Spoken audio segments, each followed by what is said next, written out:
All right, welcome everyone to our lecture, Battle of the Brains, Early Christian Monks versus Distraction. I am Professor Leslie Keel. I teach history here at Porterville College and am the coordinator for Chap. The Porterville College Cultural and Historical Awareness Program, Chap, was organized in 2002 to enhance students' awareness of certain important aspects of our society to which they may previously have had little to no exposure. As a personal note, last year, our community lost the founder and inspiration for Chap, Professor Emeritus Richard Osborne. I am personally very grateful to be a small part of carrying on his legacy, and we proudly dedicate this year of Chap presentations to his memory. Thank you, Richard, for your vision and passion. We are going to do everything we can to keep this incredible program you created going for years to come. Every two years, members of the Chap committee choose a theme, and faculty members across the campus are encouraged to integrate elements of that theme into their coursework. By subtly saturating students with information about the chosen topic throughout the year, the awareness of the entire campus community is elevated. This year, we will be continuing with our theme that was voted on by over 200 students in the fall of 2023. That theme is Don't Stop Believing, all things belief system, spirituality, religion, and secular humanism. We'll be exploring the different ways humans have answered and wrestled with the big questions. Who are we, and why are we here? We are currently accepting votes on the next two-year theme. That poll can be accessed through the QR code you will find on the flyers at the front on your way out. I hope you will join us at upcoming Chap events during the semester, including our next two events, which are next week. On Tuesday, September 16th, we'll be honoring Constitution Day with a presentation from Roberto and de la Rosa, JD, on due process and birthright citizenship. And then on Friday, September 19th, we'll be hearing from Dr. Ronit Stahl of UC Berkeley presenting on What Makes a Hospital Religious, a Guide to the Perplexed. Both will be held here at the PC Theater at 7 p.m.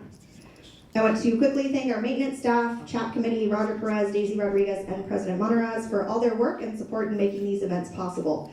A special thanks to the John Reed Speaker Fund and Porterville College Foundation for financially sponsoring this event. Our speaker today is Dr. Jaime Kriener. Dr. Kriener is a historian of late antiquity and early Middle Ages and holds the Wellman Chair in Medieval History at UCLA. Her books include How to Focus, a monastic guide for an age of distraction, and The Wandering Mind, what medieval monks tell us about distraction. Very quick disclaimer, the views and opinions expressed in this presentation are those of the speaker and do not necessarily reflect the views of Porterville College or its affiliates. Once Dr. Kriener is done speaking, we will open up for questions from the audience. Please do wait for either Debbie Lou or myself to bring you a microphone. You may not need to have the microphone, but there are people in our audience who may need you to have it so they can hear you. So raise your hand, we'll bring you a mic. And our event tonight will end at 8 p.m. Once the event is over, I will have proof of attendance cards for those who need one. And with that, please give a warm welcome to Dr. Jaime Kriener.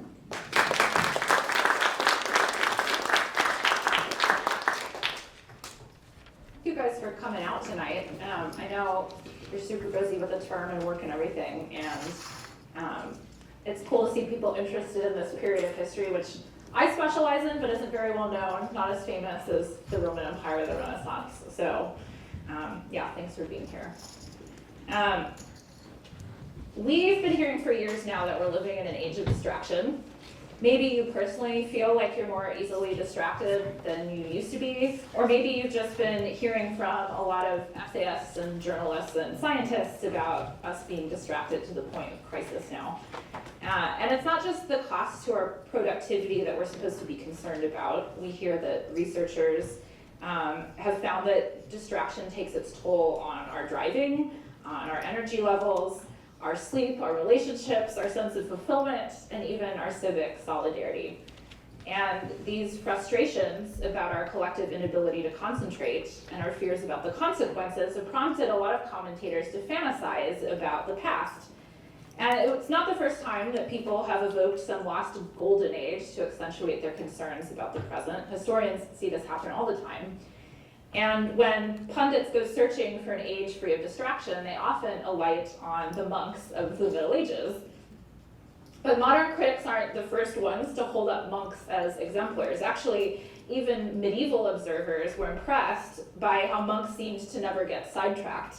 But the monks themselves knew better. Their worlds were in many ways different from ours, but when it came to this particular issue, the difference wasn't as big as you might think. Christian monks in late antiquity and the early Middle Ages were in fact constantly distracted.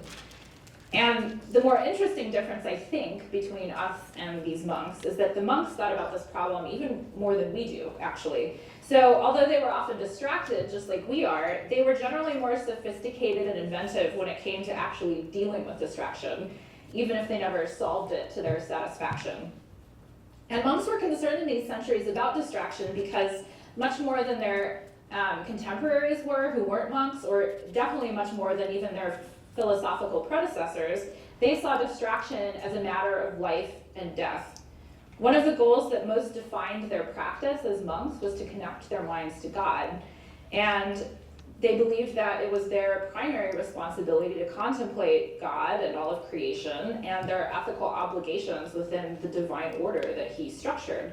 So they thought that to become distracted was to surrender to selfishness and to lose sight of what really mattered, not only in this life, but in the next. And these ideals and these struggles are attested from Qatar and all the way to Ireland and all of the places in between, from the 4th to the 9th centuries. So it's over half a millennium when Christian monasticism was new and a diverse and experimental playing field. And so today I'm going to canvass monks' thinking from the outside in and track the successive layers of their ideas and practices to highlight the strategies that they deployed in their battles against distraction. You'll also see some of the debates they had along the way about the best way to proceed. And in the end, the composite picture we get is of a kind of cognitive culture of early Christian monasticism that's in some ways very different than our way of thinking, but in some ways familiar. So I'm going to start with the outermost circle of monk strategies with the world itself, the whole world, nothing less, because the world was the first thing that monks thought needed to be dealt with if they were really going to stretch their minds out to God and have a tight grip on him. It's not that they thought the physical world was a bad thing in and of itself. Christian monks actually agreed that the entire universe was good. When they spoke of the world, what they really meant was anything that pulled their attention away from God and from their obligations to him. So when they thought of the world, they thought of family and friends and property and daily routines and legal disputes and gossip and endless discussions about farming. For they saw the world as the push and pull of everyday life that overloaded their attention. So step one in the concentration quest to focus on God, and I know this is intentionally blank, so it's not a mistake. Step one in the quest to concentrate on God was to abandon all of those distractions of the world. So for example, there was a bandit named Moses who gave up his life of crime to become a monk. Or there was a merchant named Barsada who was on a ship that was attacked by pirates on its way to India, and he swore that he'd become a monk if he escaped that situation. And another example was a man named Paul who walked in on his wife having sex with somebody else.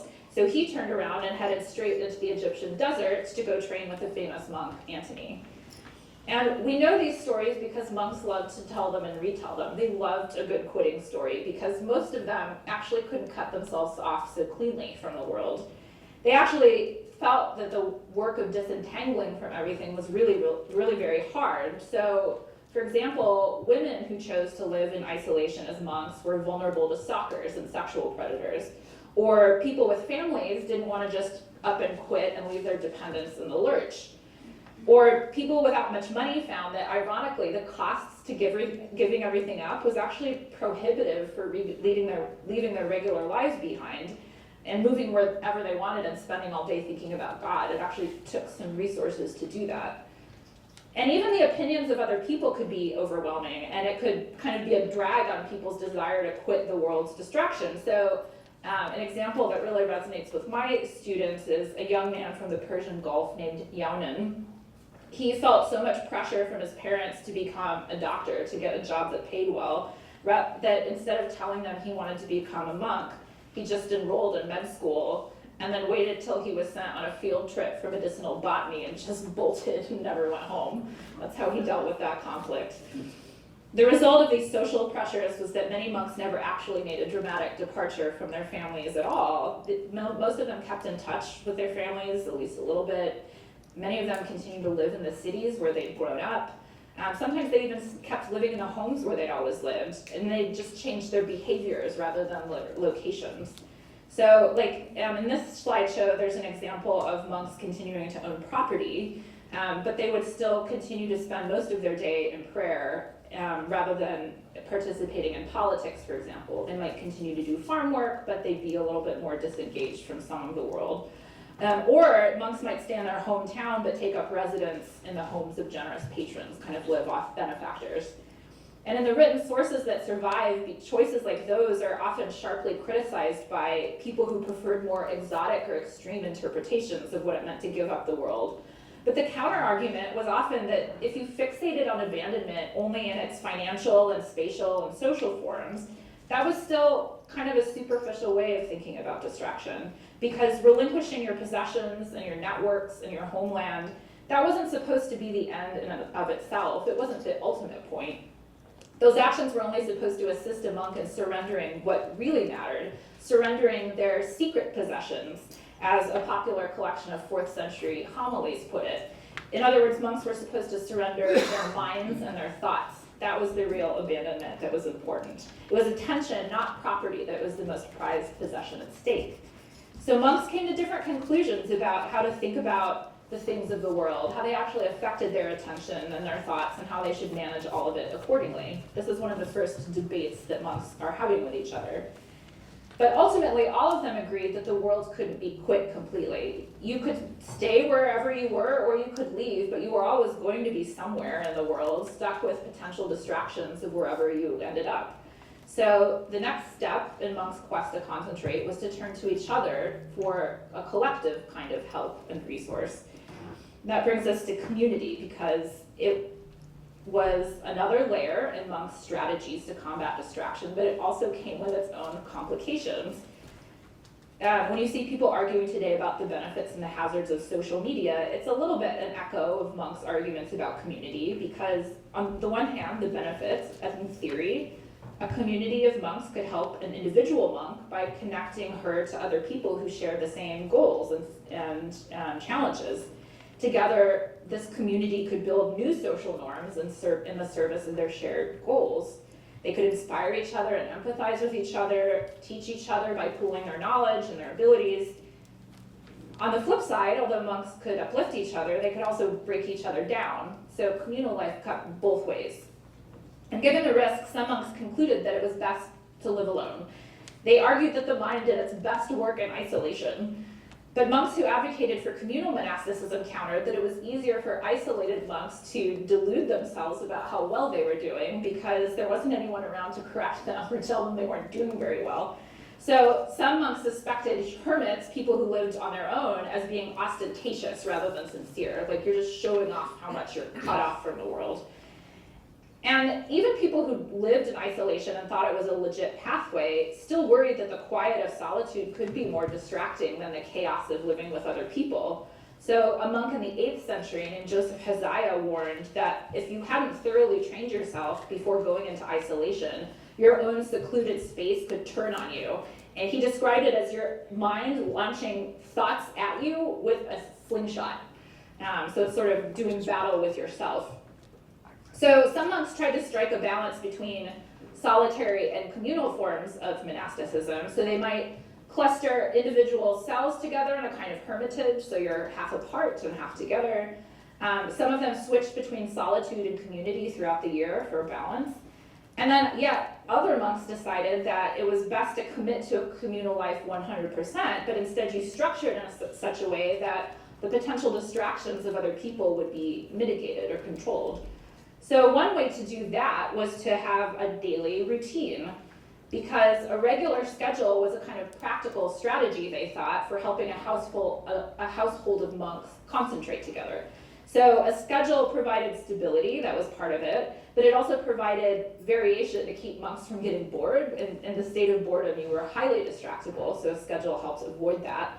The idea was like switching between work and prayer, and reading was supposed to kind of not only keep a monk moving between different stimuli, but also kind of give you a well-rounded training or conditioning that strengthened your mind and your spirits overall. But schedules weren't foolproof either, and monks argued about this a lot too. So, for example, take the hours of communal prayer. Monks had many points throughout the day when they were supposed to pray together. And one theorist in the 7th century named John Climacus said that this was good because everybody can pray in a crowd. And he meant that it was harder to get distracted when everyone around you was doing the same thing, when you were praying with other people. And yet, what we hear from other monks is that when the liturgy rolled around, when these times of prayers came up, monks still found themselves in the company of other monks, spacing out, staring vacantly, looking around the room. They'd stand outside the church and gab, or they'd race each other to beat one another to the services, or they would chat in pairs while everybody else sang. They made each other giggle. They yawned and coughed and sneezed and blew their noses and spoiled the moment for other monks. They prayed too loudly, and when they made ritual bows, they kind of invaded each other's personal space if they were doing it ostentatiously. They tried to hurry through the material. They fidgeted or sat down when they were supposed to be standing, or even left in the middle of prayer. And when the liturgy was actually over, sometimes they dawdled and talked on their way out and distracted people who were trying to concentrate and stay longer to pray. So we know about all of those behaviors because the theorists who drew up plans for what ideal communal living should look like thought that monks needed to be told to cut all that stuff out. So their rule books actually say, don't do all those things. But the fact that historians are scrutinizing these texts now to reconstruct this kind of history would have really made the monks cringe if they'd known about it, because even back in late antiquity, they really worried that if these texts got in the wrong hands, into the hands of people who were monks, it would make for really bad PR, because it would give a bad, unflattering impression of what monks were up to.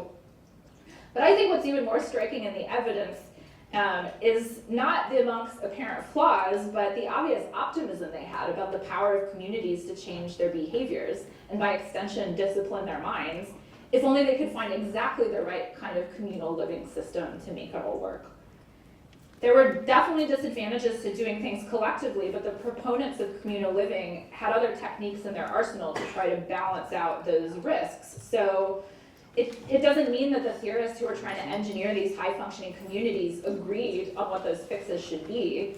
Some said you need a really autocratic abbot. Others said you really need an emotionally supportive community where we really emphasize love. There were constant debates about whether tattling on your fellow monks was appropriate or inappropriate, whether it made an environment supportive or toxic. But what everybody realized was that communal support was important, but it wasn't going to be enough, so you'd have to add another layer to monastic practice to help people concentrate. And that takes us to body, another layer. Like the world, bodies weren't bad. Monks didn't think that they were evil. They were just constantly frustrated by their bodies. They liked fantasizing about what it would have been like to be angels, who were just pure consciousness, no physical matter at all. But monks were stuck in material forms, and they found that they had to work with their bodies rather than reject them entirely.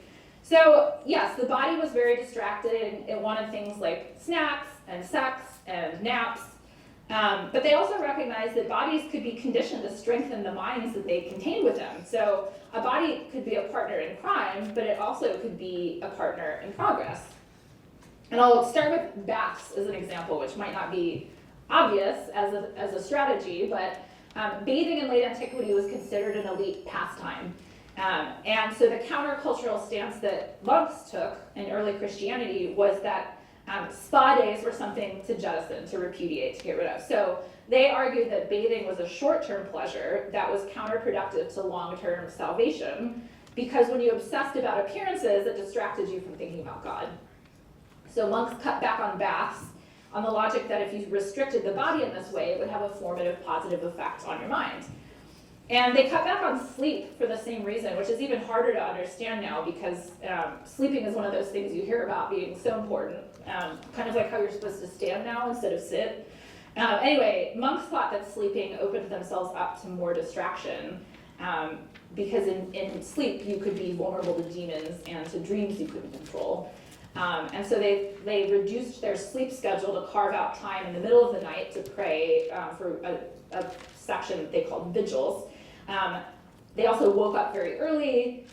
Some of them even devised quick contraptions that made it hard for them to have a deep sleep at night. So they might sleep in little reclining chairs instead of beds, like almost like a camping chair. Or they would stand themselves up in like narrow closet-like spaces, so they, just sort of like would lean against a wall. Or some really extreme people would suspend straps from the ceiling and just kind of like put themselves in straps. But these were really extreme examples, and the stories circulated about them because most monks thought they were pretty weird and that you shouldn't go that far. An equally popular story that warned monks about how important it was to not be too extreme was a story about a monk named Macarius of Alexandria. They said he once stayed outside 20 days to avoid falling asleep for 20 days. But then the story importantly adds, Macarius finally went inside to sleep because he said, "My brain would have become so desiccated that eventually I would have been driven to delirium." And they told that story to point out that dried out brains were disordered brains and you actually should get some sleep sometimes. Same lesson applied when it came to fasting and restricted diets. The body could be disciplined to strengthen the mind, but monks had to be just as careful not to overextend themselves and in the process thwart their efforts to focus. So this results in a lot of fine-grained discussions about food. It's one of monks' favorite topics. So like a big question was, can you have a snack between meals? This seems like a really small thing, but monks saw it as like, was snacking the capitulation of a weak mind to a dominant body? Or was snacking actually something that helped the body out so that the mind could concentrate better? And they never offered hard and fast answers to questions like these because bodies were different from monk to monk, and also circumstances changed over time. So the same monk might benefit from a snack in one situation, but be worse off from a snack in another situation. And that little example of snacking shows how physical mental training was a really recursive or looping thing. So to explain what I mean by that, I'm going to talk about one more body training thing, and that was giving up sex, because I think it illustrates this a little more clearly. So like diet, like baths, like sleeping, sexual renunciation was a way to discipline both your body and mind simultaneously. So it was both psychosomatic and somatopsychic, training body to help mind and vice versa. So monks didn't just stop having sex so that they could concentrate on other things. It's not like it just freed up more time in the day. They also thought they had to stop thinking about sex to have the body stop wanting sex, to have the mind stop thinking about sex, and it just like went on and on like that all the way down. So the debates that monks had about castration helps highlight how complicated that mind-body relationship was. Why castration? Well, some monks were inspired by a kind of biblical and ancient storytelling tradition, and medicine too. They were inspired to castrate themselves, some male monks were. They saw it as a kind of technological solution to keep their body and mind from sinning. But other monks argued that it was only a workaround. It was a hack that didn't really cut it. They argued that a monk who removed his testicles might have summoned the courage to undergo that daunting procedure in the moment, but in the bigger picture, he actually lacked self-control because he'd been unable to stand up to his own sexual thoughts. So similar accusations could be made against monks, even ones who hadn't chosen to castrate themselves. There was a widely shared story about a traveling male monk who came across in the opposite direction a group of women monks. And the man moved off the road to avoid crossing paths with them. And then when that happened, the highest ranking woman monk in the group of women told him disapprovingly that if you were a perfect monk, you wouldn't have even noticed that we were women. And that was a way of reiterating that the body could be beneficial when exercised for the mind in the right ways, but you had to train your mind too. So monks had to do both simultaneously. And that felt to them like a lot. And so then they brought in yet another strategy, which was to use books as a kind of concentration technology. And it may not seem like it now, but books were actually kind of a new tech in late antiquity. And monks were among the most enthusiastic adopters of the codex, the books that open like this rather than a scroll. Because they believed that if monks read the right texts and read and recited them a lot, the words of the books would saturate their minds, and by extension, it would change the way they thought and perceived things and kept concentration. But probably won't surprise you at this point to hear that monks were ambivalent about books too. They thought books were just as capable of distracting a monk as they were about keeping her from getting distracted. So they decided, we're not going to get rid of this technology, we're not going to avoid it completely, but instead let's use it carefully through a mix of kind of healthy reading habits and some technological tweaks. So most basically, monks agreed nonstop reading is a really bad thing. A monk named Joseph Haziah, I mentioned earlier, he warned that constant reading damaged your eyes and distorted your brain. And Joseph had survived kidnapping and enslavement, so he wasn't one to exaggerate, really. So don't read all the time, rule number one. Another beneficial book habit was to write notes in the margins of books. This seems like, well, yeah, I mean, duh, but actually, remember, this is a kind of new tech. You might also guess, well, maybe monks are just doodling out of boredom, like stuff in the margins doesn't really mean they're paying attention, it might mean the opposite. And we do see signs sometimes that it does seem like monks are drifting off based on their notes. Like we find things like monks talking about the weather outside, or about the birds they're seeing, or about how they felt cold or sick or hungover. So there's distracted notes for sure, but more often than not, late antique and early medieval readers wrote in the margins to stay alert. They would express approval or disapproval of what a text was saying. They would outline main topics of the text to make its logic clearer. They would flag passages that were worth remembering, kind of like our highlighting now. Or they would cross-reference other readings or lessons, or add extensive commentary, so it's helping them think with the book. Or they used personal notation systems that called out recurring themes. So this example is from a manuscript that a monk Gislildis did here, with a copy she helped make of a commentary by Augustine on the Psalms. The women collaborated on making this codex together for a bishop, but in the course of doing it, they also added lots of notations to help the reader stay alert. And in the design and production stages of the life of a book, monks experimented with page layouts and analytical graphics that could legitimately be considered forms of data visualization, because they were aiming to illuminate certain ideas and patterns that their text contained to achieve the greater goal of focusing their reader's attention. So that could mean making valuable choices like indicating changes in topic or section by writing headings in a different script or color to distinguish it from the main text. Or like in this example, using a larger or ornamented initial to signal significant spots in the text, like a new chapter, shift in perspective, or a rhetorically distinct passage. This one's just nice because it's also a head of a monk as a distinctive capital opening. Monks also used symbols to indicate passages that didn't reflect the author's opinion. That's what those sort of division signs in the corner mean. It's like, the author of this text disagrees, but don't be sloppy and assume that this is something they're endorsing, another way to help people concentrate. And they would also do kind of really comprehensive and spectacular book design, like this format for biblical commentaries that was popularized at the Italian monastery of Fulda in the 800s. We actually know the monk's name who produced this text, which is kind of unusual in the Latin-speaking world anyway. His name was Ottfried, and he produced this scripture plus commentary of the Acts and the Apostolic Letters. So it's got, you can see there's 3 columns of text. The middle column in the larger script is the Bible itself, and then you can see there's like all these little interlinear symbols like between the lines of the main text. Those are kind of like footnotes or endnotes pointing people to the sides.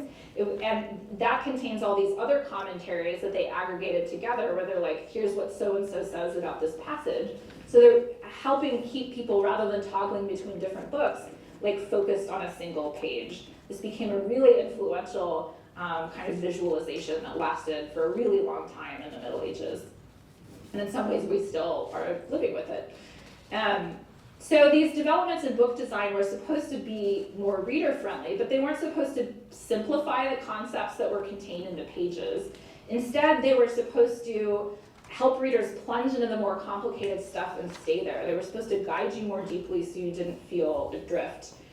And in order to concentrate on that complexity, once they were in that text, monks developed even more practices of reading and thinking that went beyond engaging with any single book. And that took them into their memories, which is the next layer of monastic practice that concentrated on focus.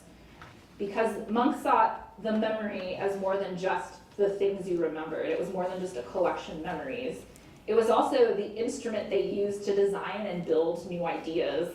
They thought the memory as a kind of construction site. So to treat the memory as a construction site, they wanted to actually learn how it worked. They were less like us. Now we're sort of like, I don't know how anyone remembers anything. I don't know why I forget so much. We sort of treat it like a black box. But monks really tried to figure out how the machinery of the memory worked so that they could take advantage of it and build memories that really helped them concentrate. So this partly meant designing techniques that made things easier to recall. So like monks, for example, knew that memories were really tightly associated with places, so they would visualize things in the form of geographic narratives like voyages or pilgrimages or cosmographies, or they would imagine their own monastic space as filled with images that as they walked through it, it helped them meditate and move through different ideas. Sometimes they would organize their memories using a kind of visual, like grid or structural system, like a scaffold or a ladder. They loved sort of treating each rung as a kind of storage space where they put a bunch of ideas on each rung of the ladder, and then they could sort of step away in their mind and visualize it all at once, and then bore into specific rungs to meditate on the details. But to call these sort of things mnemonic devices doesn't quite capture what they are after. They weren't trying to memorize things verbatim or just rote to like recite in an order. I mean, definitely their techniques have been revived today by modern memory athletes who use them competitively in these like pretty nerdy challenges. So we know they work, but monks weren't trying to just like memorize a deck of cards order for the sake of it. They were trying to preserve materials that really mattered to them, to access later, to reorganize creatively, and then think in a focused, creative way, and do new things with what they'd had stored. And they called this use of memories meditatio or melete or prashana. It wasn't a state of stillness or letting go. For them, meditation wasn't a sort of clear your mind activity the way we think of it often today. Most basically, for them, advanced meditation meant stitching your memories together and in the process creating something new. It was a lot about motion and movement. So to meditate on a concept, a monk would pick a thing to think about, like it might be an animal, it might be the concept of love, it might be something they heard about in a sermon that day. And then she'd build on that association by being like, what's another thing I know about this animal or about love or about this other concept? And you just kind of go by chains of associations, moving through your memories, building up a kind of like meditational universe. And over time, you'd have this pretty sophisticated, multifaceted, complex idea of this concept that might seem kind of random to us, like you're just thinking of things that are associated with this. But they recognize that any meditation you have, any idea you have about the world, really, it's going to be a random assortment of things you encountered and read. But it was just a reminder that you needed to keep thinking about that thing over and over again to capture its true complexity, because that's how creation was. That's how divinity was. You weren't ever going to have like a fully encapsulated sense of it. Won't surprise you to hear some monks thought that this was a problem, though. A big criticism of this kind of meditational practice was that it has monks bopping all over because of this kind of association. One monk in the 5th century named John Cassian described it as zigzagging all over scripture without being tethered to any of it for very long.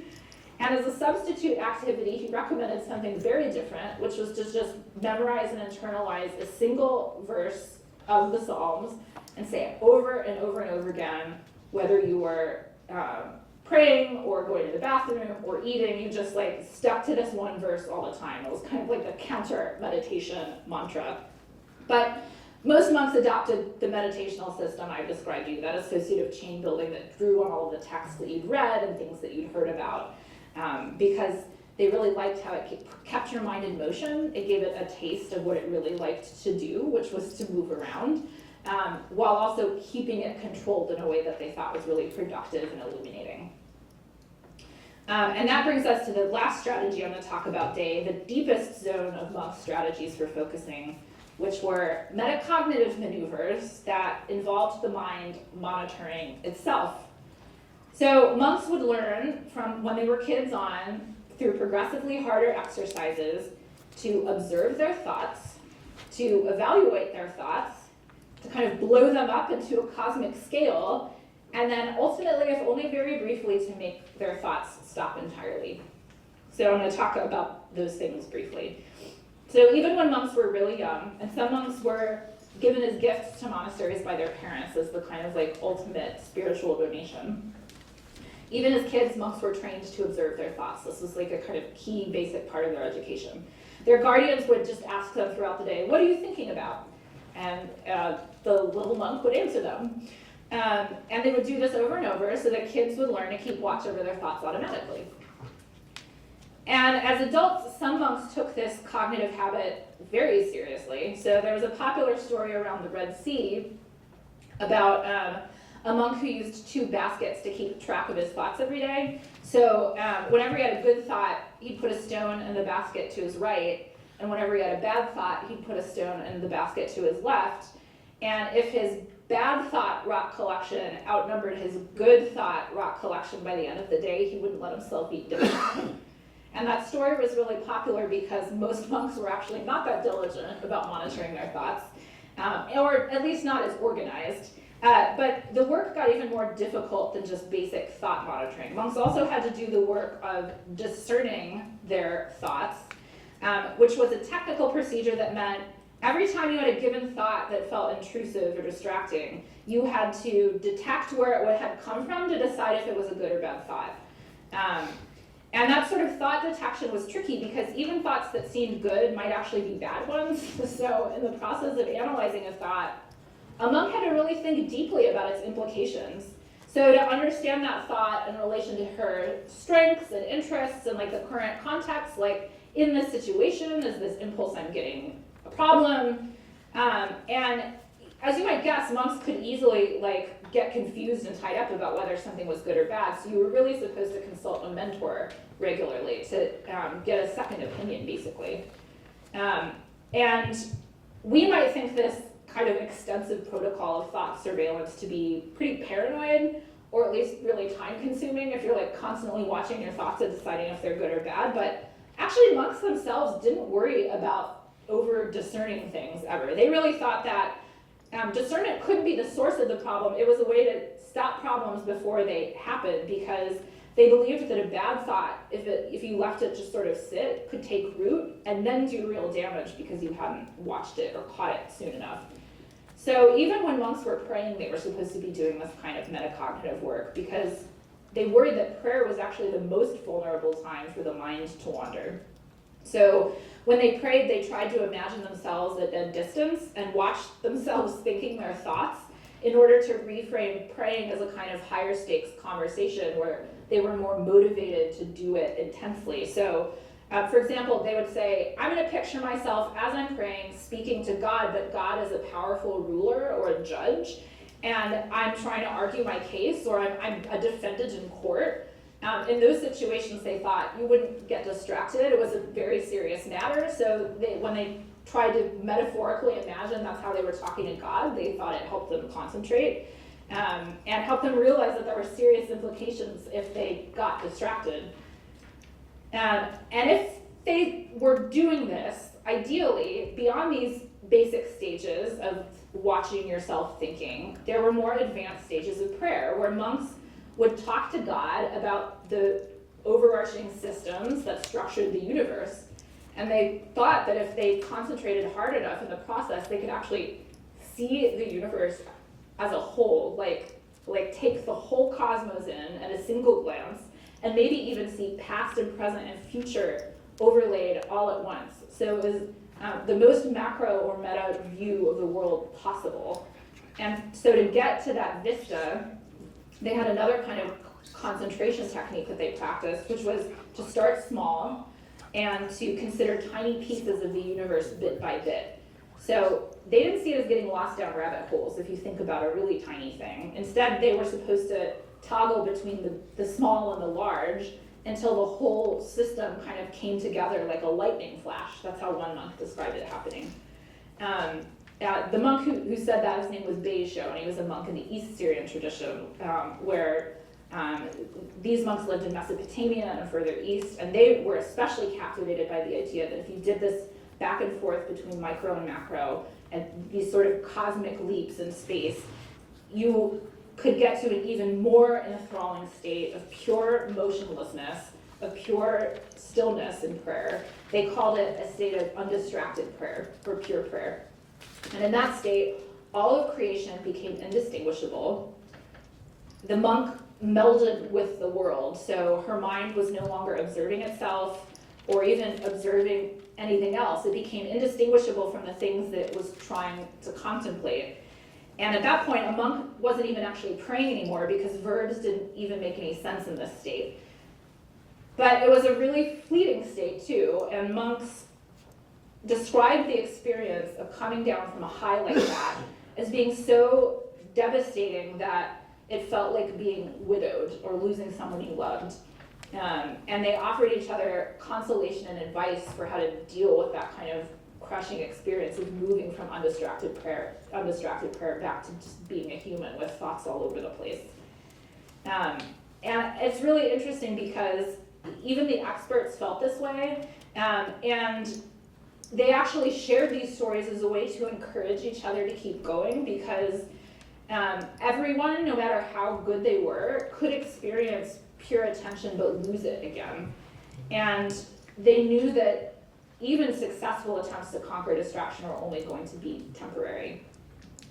Actually, some of them even imagined that after death, the soul would still be distracted for a while, because it'd be torn between not just heaven and hell, but wanting to still be in its body and being excited about leaving it. It was hard for them to imagine even after death not being distracted. But what I hope to have shown is that although late antique and early medieval monks thought that distraction was baked into the human condition, they were still more pragmatic than we are when it comes to managing the mind. So the solutions that they came up with were both personal, like things you can fix yourself, and structural, like how the system as a whole was in part affecting how your mind moved. And given that many generations of moralists about distraction between the monk's time and the present have drawn really deeply from the Christian tradition, it's not a stretch to say that we moralize distraction in part because monks first started doing that more than a millennium and a half ago. And that's another reason to take their strategy seriously, I think, because our modern preoccupations are surprisingly medieval, so we might as well blur the lines in our own cognitive habits too. Thank you guys so much.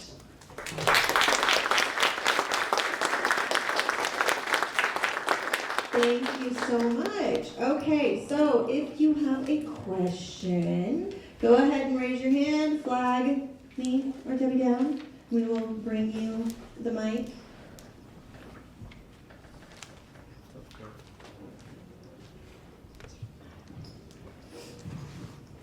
Have you ever tried the praying practice yourself? So I'm not Christian, so I haven't tried praying, but I've definitely tried some of their other practices. Some of the mnemonic ones, like the visualization ones, work really well, and so I'd use them sometimes for work, but sometimes just for like, I have a grocery list, I'll just like build it in my head kind of thing. But also some of the more basic ones that almost don't seem like techniques because they're so simple, like just stepping back and being like, what am I thinking about right now? Is it what I want to be thinking about? Even just having that like quick check-in can be really helpful. So yeah, definitely have not tried moving to the desert though.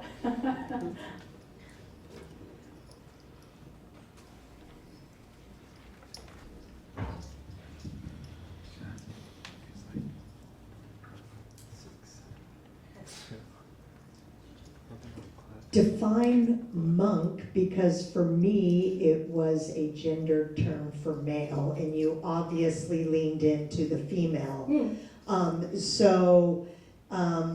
Can you expand on the gender, what I would consider male being, monks being male? Sure. Versus nun, I guess. I don't know if that's an equivalent. Yeah, part of the reason I just say monk regardless of gender, well, I have two main reasons. One is like just to reflect the linguistics of late antiquity. So like in Greek and Latin, monk is interchangeable for men and women, just the ending change. So it's like monachus versus monacha. Same in Syriac, ihidaya, regardless of gender. In Arabic, rahiba, rahib. So it's just like a easier way to be like, they didn't sort of class nuns as different. The other reason is that gender is really complicated for monasticism in this period because certainly monks often spoke of men and women, and there were women monasteries and male monasteries, but there were some monks that today we describe as like gender fluid or gender queer. And also they like kind of interchanged rules a lot. So like a rule that was initially written for women monks would just get like the title would get scratched out and be like basically rule for male monks and vice versa. So it just sort of, I think, better captures how they saw it as like a shared endeavor that wasn't really distinguished by gender. Yeah.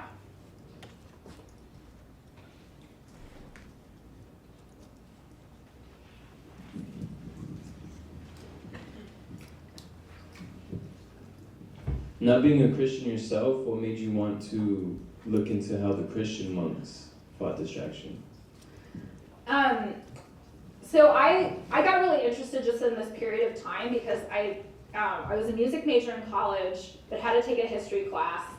And I wanted to take a class on Nazi Germany, but it was full. So I took the early Middle Ages class, which was not full. And I liked that. I realized there was this period of time that I had like no idea about in my head. Like it was just a blank spot. There was like the Roman Empire and then the High Middle Ages. And then I was like, oh my gosh, well you had to get from A to B, like what happened then? And it turned out that monks just like wrote so much in this period. We have so many great sources and they're so interesting, and it kind of hits at a core of what historians love to do, which is to try to understand something that's very different from us. And you know that you see that there's common ground, but also there's stuff that's different in ways you hadn't expected. And so, yeah, I really enjoyed the challenge of both getting to know these like very chatty, argumentative people, and also coming to appreciate more the way they, like Christianity for them meant something very different than even Christianity does now. So it was a challenge, but it was also really exciting.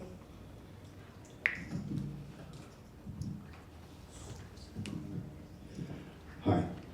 So you've bracketed the period that you're talking about, 4th to 9th century. Mm-hmm. So so this experimentalism occurred right after Christianity became legal, Mm-hmm. right? So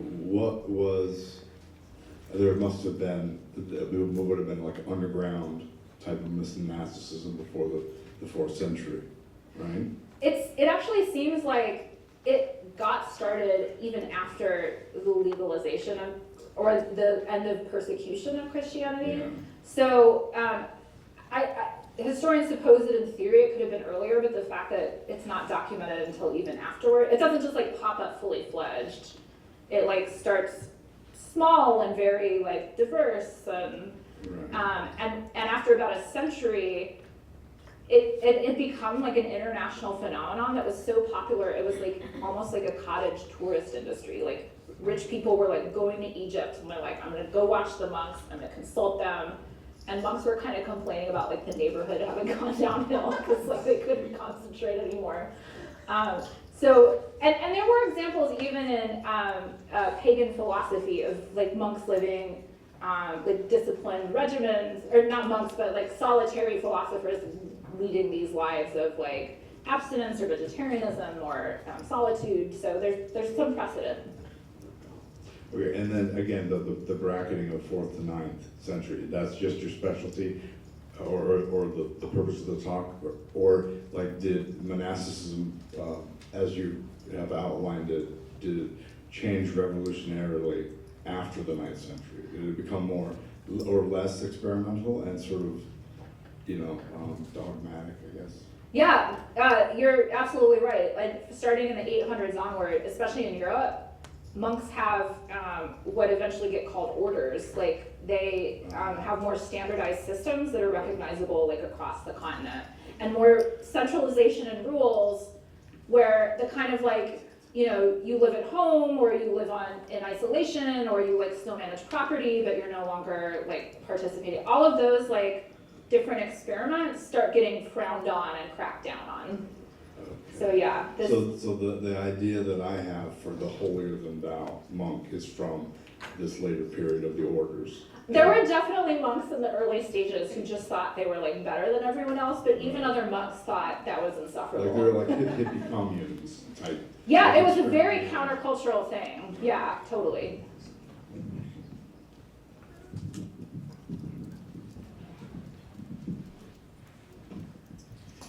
Did they have arguments for why you should pay attention to maybe like new initiates? I ask because maybe some of them might have thought, well, God's in control of everything. So even your distracted states, that's like God maybe taking you to some other place. So here's why, like, you need to work on paying attention and not be distracted. Weirdly, they didn't feel the need to make that argument because in some ways they had to make the counter argument, which is like distractions never going away. Like you need to learn how to deal with it because anyone who like became a monk had this sort of fantasy that once you quit the world in the first place, that was like the big challenge. And then now that you had no like job or obligations or whatever, you could just like 100% be locked in on God. And they were so upset when they found out that that wasn't enough. And so actually one monk even said, John Climacus, he was like, if people knew how hard it was to do this and how distracted you would always be, they'd never sign up for it. So yeah, it was like everyone came on board being like, I want to concentrate. And when they couldn't, you had to kind of help them adjust to that reality. Yeah.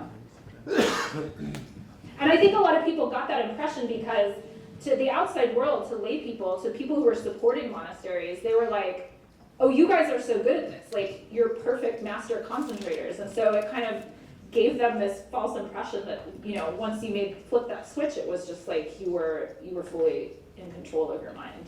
So. Who was the monk who like stood outside for 20 days? Oh, that was Macarius of Alexandria. Yeah, he was an elite, rich Roman living in the city of Rome itself. I think he even came from a senatorial family, but he gave up all his wealth. He moved to Egypt. He was very famous. I think extra stories were written about him because it was like this guy who gave up this great life and still became a monk.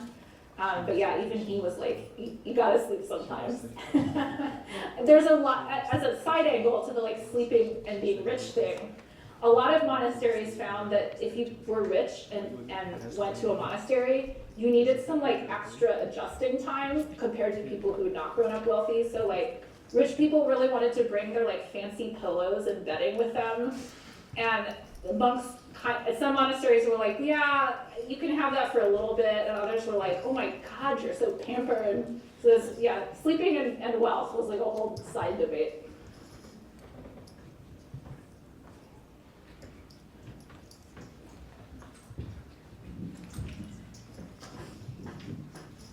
So I know they focus on like straying away from distraction, but I'm sure that, they're still human, so they would still get distracted at some point. And then you had mentioned the part about a thought rooting and then creating havoc on a person. Yeah. Is there a story where a monk like hadn't realized like, oh, this bad thought has caused all this trouble, and like because I was distracted or whatever? Like it was just something that went unnoticed. Yeah. Yeah, so there two examples come to mind. One is a monk who fasting was normally good, like, not eating that much or like not eating meat. And one monk got this idea that went unexamined to fast on Easter. And it's because he thought fasting was always good. And monks were like, you can't fast on the most important day in the Christian calendar. You're supposed to celebrate. But that thought got stuck there, and he was so vain that it caused all these problems in his monastery, and they had to work that out together. Another more extreme example is a guy got a thought that God was telling him to kill his son because that had happened to Abraham. Fortunately, that got intercepted before he actually did it because he was doing the right thing and talked to his mentor about it. But it was this thought that kind of percolated, and he got obsessed with it because he hadn't reflected on whether maybe he'd also kind of misunderstood the point of this biblical story too. So yeah, and others, some said that unexamined thoughts got so bad you'd actually perceive things that weren't happening. Like you might imagine that you're seeing your monks commit fellow monks committing crimes.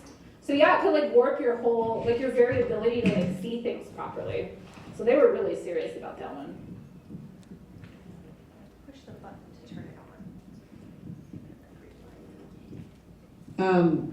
Just wondering, I'm curious, like what you would say was the impetus that led to this, a trend, I guess, or I don't know, maybe that's not the right word, but that started in the 4th century, and like we have problems in the world today, but we don't have a lot of people quitting it and running off to the desert. Yeah. So, what kind of what would they have said was their reason and why they saw that as effective?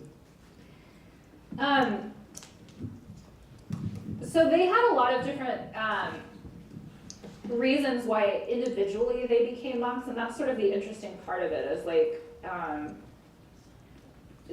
monks often tried to sort out like what the good reasons and bad reasons were. Like they didn't want someone who's poor to become a monk just because it meant like getting food more regularly. But they described their overall mission as helping a society at a time when it needed like extra intervention or support from God. And they believed that if you had these kind of professionals who were expert concentrators, they could kind of intercede for people who had regular lives and didn't have time to like devote every waking minute to this kind of concentration. So like they'd elevate the population as a whole. Some historians have connected this to like particular political or economic challenges that were happening in the Roman Empire, but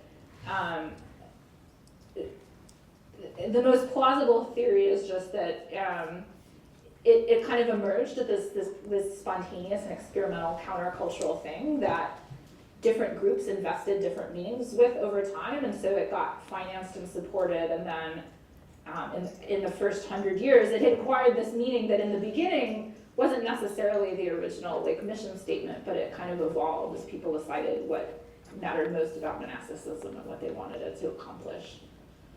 So over time, if you were wealthy, it became seen as one of the most beneficial things you could do for society, to donate or endow money to individual monasteries, because you were supporting this kind of public good of these like collective prayer professionals who really helped say, you know, God, think of these people. I'm not just praying for me, I'm praying for all of them. So it became like a really important like socioeconomic act to donate in those ways. Did they ever believe that the devil ever caused them to get distracted? Yes. They thought distraction came from 3 things. The demons were one of them. Like demons they thought were like psychologically very shrewd analysts of human behaviors. So if they saw that you were like kind of falling asleep while you were reading, they'd like shoot distracting thoughts into you and like make you go sideways. They also thought distraction could just come from you being kind of weak and inattentive, that there's this conflict within yourself where on the one hand you want to concentrate on God, and on the other hand you want to take a nap, and that's hard to reconcile those things. A lot of monks also thought distraction came just from being human. Like ever since God created the world, like, and there were different pieces of existence and not just like a single solitary essence, you couldn't possibly like keep your eye on all of it at once. So you were bound to like kind of move from thing to thing, and the mind could never possibly feel like completely one with God.